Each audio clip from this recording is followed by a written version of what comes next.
Então, não é o que está escrito? E conhecereis a verdade e a verdade vos libertará? Se eu não me engano, é João 8,32. Tem que dar uma olhada lá.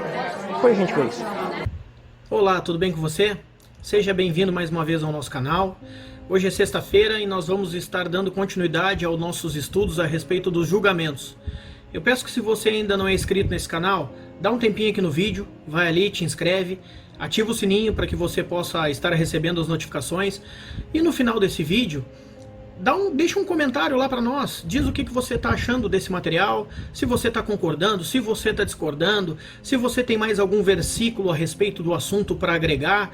É claro que, aqui eu não comento todos os versículos muitas vezes que há a respeito de um determinado assunto, porque senão o nosso vídeo vai ficar gigante, mas ainda assim, compartilha lá o que você tem de conhecimento a respeito disso.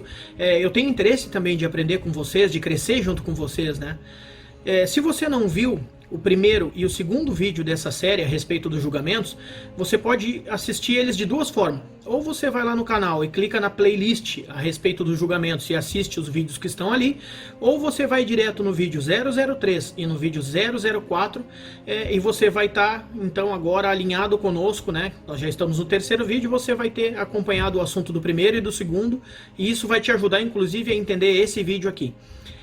Eu peço desculpa a vocês, mas eu não vou conseguir botar os números em ordem em todos os vídeos a respeito de cada assunto, porque às vezes no meio da semana a gente larga algum outro material, alguma reflexão, e eu tô numerando todos os vídeos, porque imagina, pessoal, daqui a um tempo o canal com 100, 200 vídeos fica mais fácil para a gente se localizar e poder estar indicando um ou outro vídeo, até mesmo procurando um material em específico, para estar estudando, acompanhando ou reforçando, Então, mais uma vez eu agradeço por você ter ficado comigo até aqui, e bora para o nosso vídeo então, tá dando entrada no nosso estudo.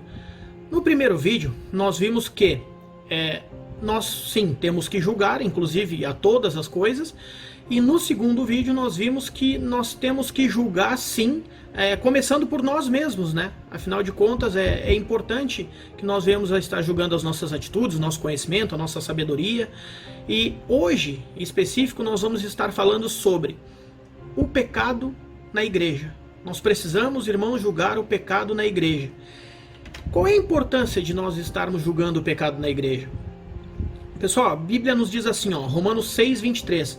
Inclusive, deixa só eu fazer um acordo com você antes. Sempre que formos estar estudando a Bíblia, pessoal, abra a Bíblia comigo, acompanhe os versículos, acompanhe os raciocínios. Depois do vídeo, tira mais um tempinho para estar refletindo novamente sobre o que você viu, ou daqui a pouco tá até assistindo o vídeo de novo, pausando aos pouquinhos, Para quê? Para que você julgue também o que eu estou falando.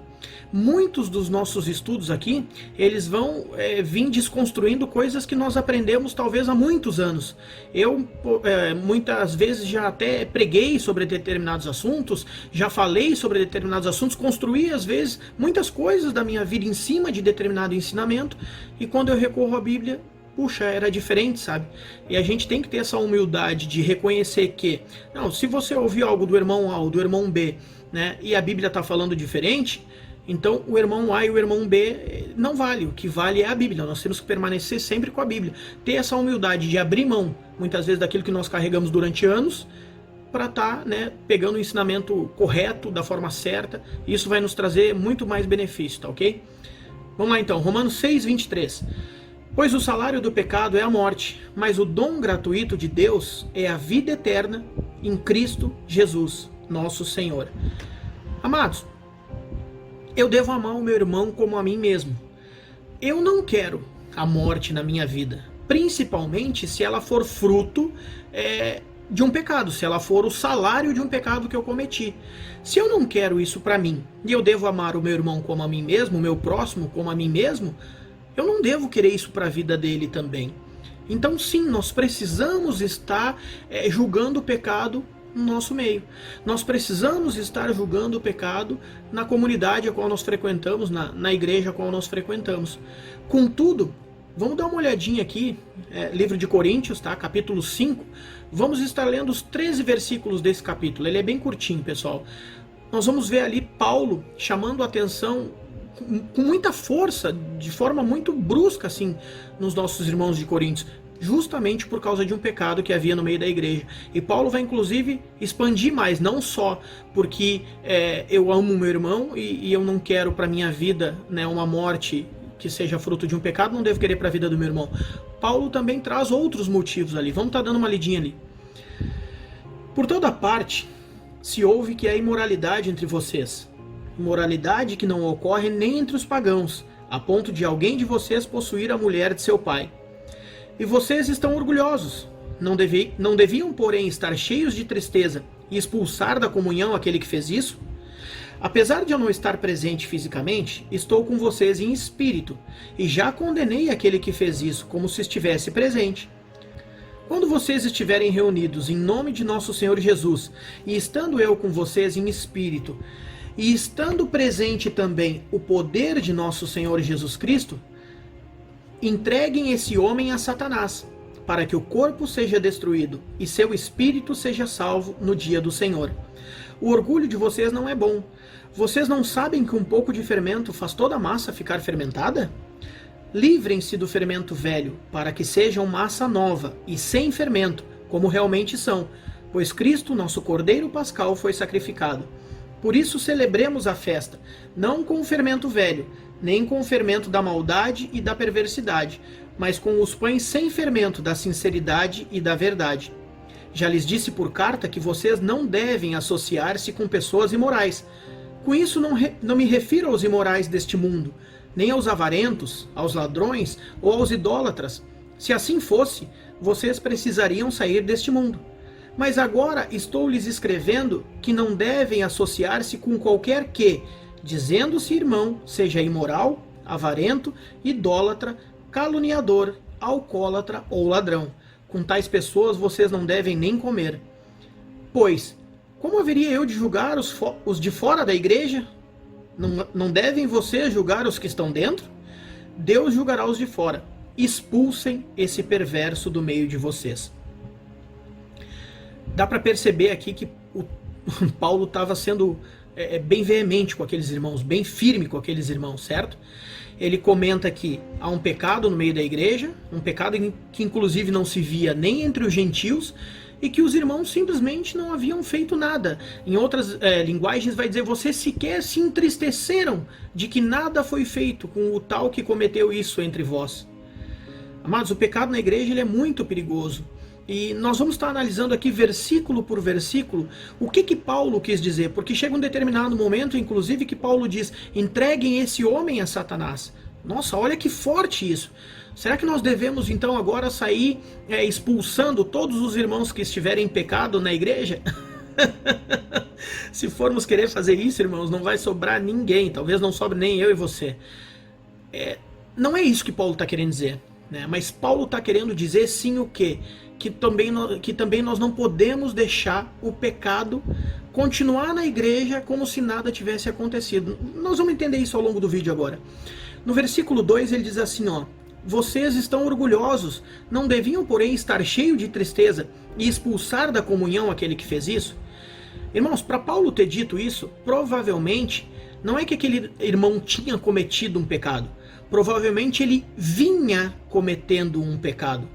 Nós temos inclusive em outro texto Jesus ensinando os discípulos o quê? Olha, vocês peguem, sempre que tiver um problema entre vós, chamem 2 ou 3 testemunhas e vão ter com aquele que teve o problema. Poxa, se esse cara, ele tá com um problema e ele não resolveu o problema, então vocês peguem e expunham esse problema para a igreja. Se mesmo entre a igreja esse cara não resolveu o problema, então agora vocês peguem e expulsem esse cara do meio de vocês. Afinal de contas, o que vocês ligarem na terra, eu vou ligar no céu. Porque onde estiverem 2 ou 3 reunidos em meu nome, ali eu estarei. Havia todo um respeito, todo um valor na palavra dos 2 ou 3. Porque se partia de um pressuposto de que quando 2 ou 3 testemunhassem a respeito de alguém, isso era uma verdade. Né? Os judeus eles tinham toda uma indicação de não levantarem falso testemunho, de não se juntarem para testemunhar falsamente contra uma pessoa. Então havia todo um valor acerca disso. E para Paulo ter dito isso para os irmãos, expulsem aquele que fez isso, muito provavelmente esse pecado vinha se repetindo e havia uma rebeldia, né, quanto a essa pessoa de abandonar esse pecado, de parar de fazer isso. Sem contar que era um pecado muito sério que ele havia cometido, era algo muito complicado que ele estava fazendo, porque além de ir contra, né, o que a Bíblia falava a esse respeito, de possuir a mulher do seu pai, e claro que aqui não é a sua mãe, né, senão a Bíblia assim o diria, está falando da sua madrasta, a mulher do seu pai, ele ainda estava cometendo um pecado que era contra a lei dos romanos, o governo que estava sobre os judeus naquele momento. E isso podia trazer um problema mais sério para toda a comunidade. Então Paulo diz o seguinte, vocês deviam estar tristes por não ter sido, primeiro de tudo, por ter acontecido isso no meio de vós, e segundo, porque nada foi feito a respeito disso. E aí Paulo segue dizendo o seguinte, versículo 5, entreguem esse homem a Satanás, para que o corpo seja destruído e o seu espírito seja salvo no dia do Senhor. Nossa, Paulo amaldiçoou aqui esse homem? Não, amados, não é isso que Paulo está querendo dizer. A correção, o julgamento a respeito do pecado e muitas vezes até o castigo acerca de alguma coisa, ou muitas vezes não, o castigo acerca de alguma coisa, ele também é uma demonstração de amor. Vocês já sabem, eu já disse isso para vocês, eu tenho uma menina de 6 anos e eu não tenho prazer em castigar a minha filha. Contudo, chega a determinados momentos que eu não tenho o que fazer a não ser lançar sobre ela um castigo. E eu não faço isso por maldade, pessoal, isso é por amor. Quando Paulo diz, entreguem esse homem a Satanás, Paulo não está amaldiçoando ele. Aqui Paulo, em outras palavras, ele está dizendo o seguinte, tirem esse homem do meio de vocês, e agora ele não vai mais contar com a proteção espiritual que a igreja oferece, ele não vai contar mais com a comunhão que a igreja oferece, né? E quem não está debaixo das mãos de Deus, debaixo da proteção de Deus, está à mercê de Satanás. Então Paulo diz o seguinte, entreguem ele a Satanás, e pode ser que ele passando pelas dificuldades, pode ser que ele vendo o que perdeu, pode ser que ele sentindo falta da comunhão, e inclusive sofrendo as dificuldades que agora Satanás vai impor sobre ele, que ele volte para Deus, que ele se arrependa do que ele está fazendo, e então a sua alma seja salva. Porque, como nós vimos, né, o salário do pecado é a morte. Só que até que essa morte chegue, muitas vezes uma vida desgraçada, ela anda anos e anos até que esse salário seja pago, né?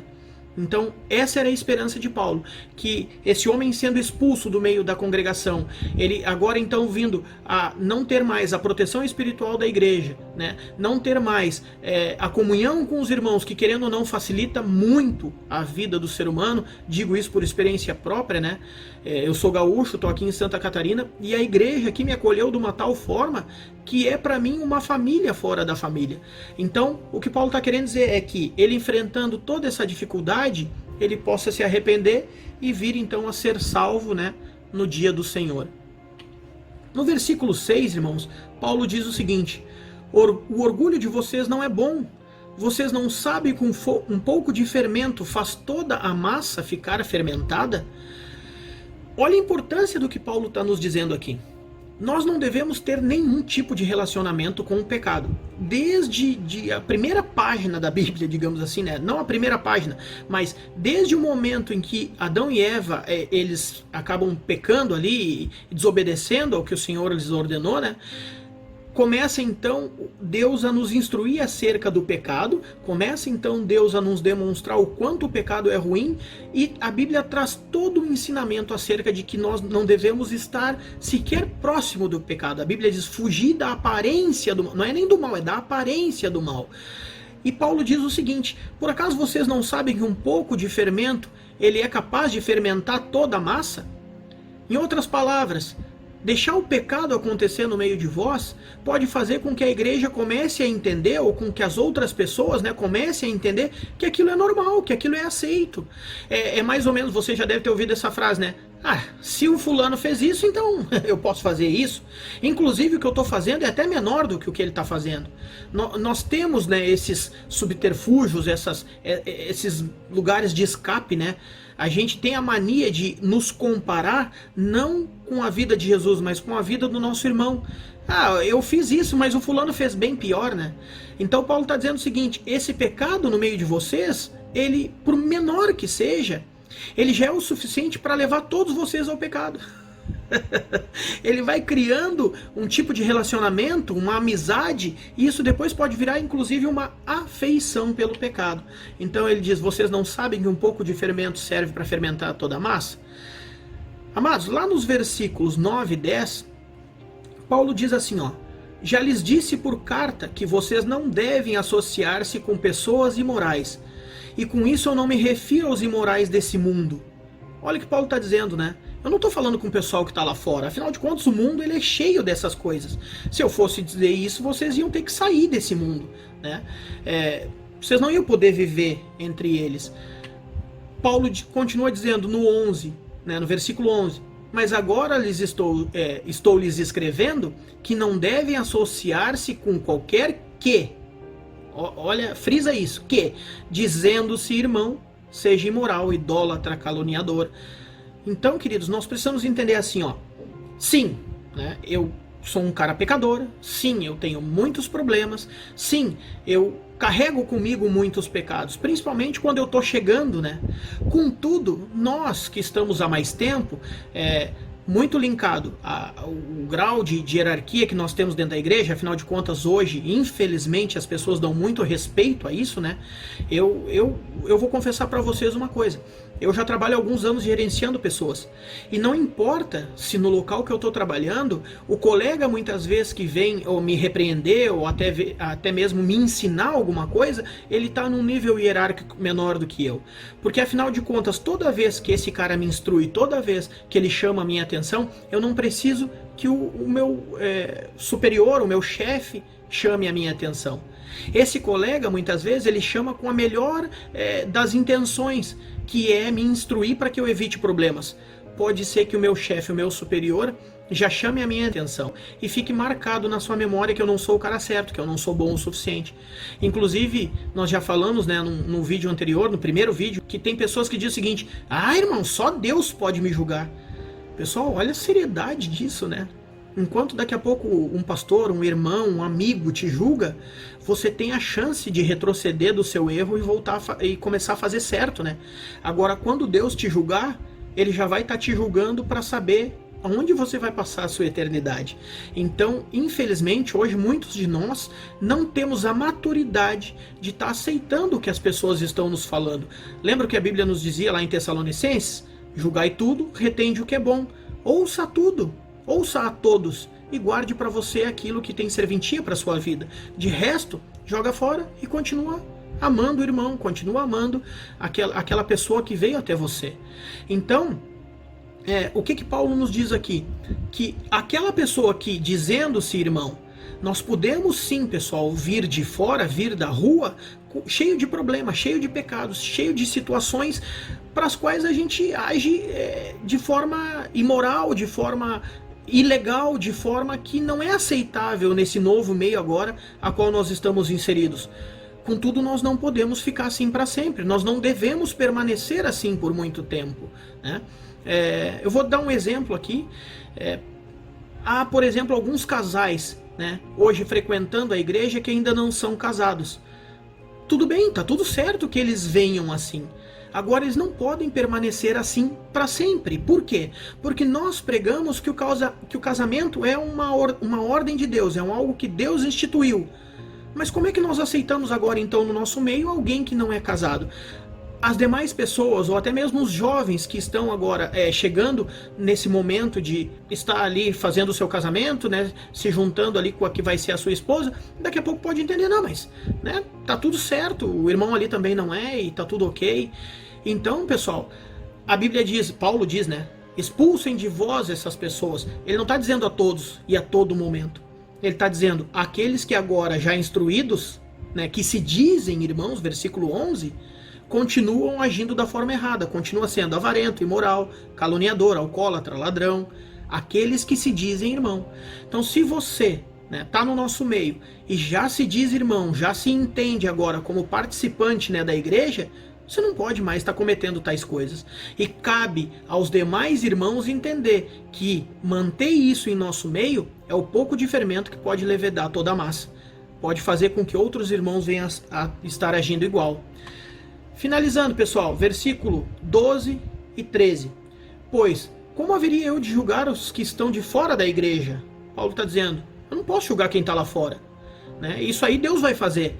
E ele segue no versículo dizendo, não devem vocês julgar os que estão dentro? Deus julgará os que estão fora. Expulsem esse perverso do meio de vocês. Então Paulo enfatiza ali, eu não posso julgar os que estão fora. Vocês devem julgar os que estão dentro, não devem? Vocês não devem julgar os que estão dentro? Expulsem do meio de vocês. Em determinado versículo, se você ler de novo do 1 ao 13 ali, você vai ver Paulo inclusive dizendo o seguinte, eu já julguei o caso desse cara e já condenei ele. Né? Ah, César, eu não devo julgar. Não, amado, você deve julgar sim, à luz da Bíblia, você tendo entendimento já do que a Bíblia está falando, óbvio que sempre com amor, com carinho, com cordialidade, sempre se colocando no lugar do outro irmão e sempre com a melhor das intenções, que é o quê? Que o salário do pecado, que é a morte, não venha a ser pago na vida dessa pessoa. Vamos dar uma lidinha também lá em Hebreus 3,13, para ver o que a Bíblia nos diz lá. Antes, exortai-vos uns aos outros, todos os dias, durante o tempo que se chama hoje, para que nenhum de vós se endureça pelo engano do pecado. Você percebe o que o livro de Hebreus está nos dizendo? Que nós devemos nos exortar uns aos outros quando? Amanhã? O ano que vem? Não. No tempo que se chama hoje. E para quê? Para que nenhum de vós se endureça pelo engano do pecado. Amados, às vezes a gente começa com uma coisinha, né? É uma poeirinha. É só uma coisinha, entendeu? Mas essa coisinha, ela vai fazendo outra coisinha, abrindo espaço para uma outra coisinha, abrindo espaço para uma outra coisinha. Então, pessoal, o que a Bíblia nos diz? Para que nenhum de vós se endureça pelo engano do pecado. Chega a determinado momento que o pecado está tão corriqueiro na nossa vida que nós já não aceitamos mais a repreensão. Que nós já não aceitamos mais que alguém venha, mesmo que com a melhor das intenções, mesmo que com todo o amor, a estar falando qualquer coisa a esse respeito. Nós já estamos com o coração endurecido. Muitas vezes até continuamos frequentando a igreja, mas o coração já está fechado para aquilo. E aí sabe o que pode ocorrer? Provavelmente vai ocorrer. Há um versículo na Bíblia onde Jesus diz que muitas pessoas se apresentariam a ele em determinado momento e diriam, né? Senhor, eu fiz isso, isso e isso no teu nome. E ele diria, afasta-te de mim porque eu jamais te conheci.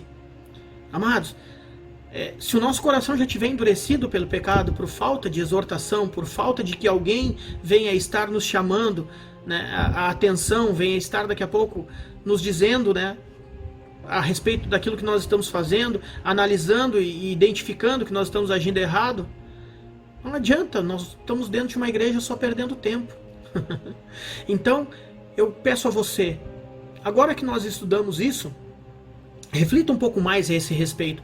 E você chegando à conclusão de que sim, é isso que a Bíblia está querendo dizer, aceite a ser exortado. Aceite, né, que irmãos venham até você, independente de grau hierárquico, se é pastor, se não é, né? Mas é um irmão, é alguém que observou. Julgue aquilo que essa pessoa está dizendo. E tenha maturidade para discernir. Se for bom, pegue para você. Se for ruim, né, lance fora. Eu costumo dizer para as pessoas, eu ando com 2 sacos, né? Um com fundo, o outro sem fundo. Tudo aquilo que me serve, eu boto no saco que é com fundo e carrego para minha vida. Tudo aquilo que não me serve, eu jogo no saco sem fundo, sigo o meu caminho, né? E tá tudo certo e tá tudo ok. Então, para hoje era isso. Eu espero que esse estudo promova, né, alguma coisa na tua vida, te abençoe de alguma forma. E reforço, bota teu comentário aí embaixo, diz o que você está achando, você tem mais alguma coisa para agregar, me deixa aprender também com você, né? Afinal de contas, eu tô sozinho aqui desse lado, isso é injusto comigo. Muito obrigado por você ter ficado comigo até aqui, Deus te abençoe, assista os demais vídeos do canal, se gostou, dá um like, se não gostou, dá um dislike, faça um comentário, uma crítica, né? E bola pra frente, até a próxima sexta, Deus te abençoe.